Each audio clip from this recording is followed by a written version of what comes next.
C'est fou, mais souvent, les personnes qui sourient le plus, qui semblent toujours joyeuses, portent en elles des histoires lourdes, des douleurs cachées.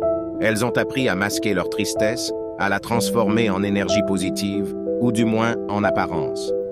Comme un mécanisme de défense, un sourire devient leur bouclier. Comment on reconnaît cette douleur cachée? Parfois, c'est dans les petits moments, quand le sourire s'efface un instant, ou quand le regard se perd dans le vide. Ces personnes peuvent être les meilleures pour faire rire les autres, pour écouter, pour conseiller. Parce qu'elles comprennent, elles connaissent la douleur, mais elles choisissent de ne pas l'afficher, de ne pas en parler.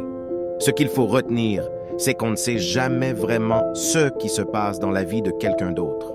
Une personne qui semble toujours heureuse peut en fait porter un fardeau invisible.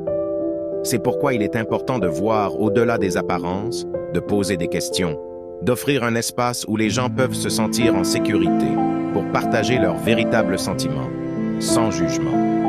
Reconnaître la douleur cachée chez les autres, c'est une chose, mais c'est tout aussi important de leur permettre de l'exprimer. Encourage les gens autour de toi à parler, à partager.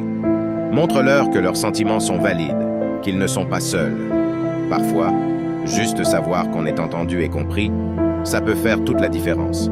Enfin, rappelle-toi, derrière chaque sourire, il peut y avoir une histoire complexe. Offrir notre écoute et notre compréhension peut aider à alléger cette douleur cachée. Et se rappeler que montrer sa vulnérabilité, c'est pas un signe de faiblesse, mais de force. C'est en partageant nos luttes que nous trouvons du réconfort et de la connexion.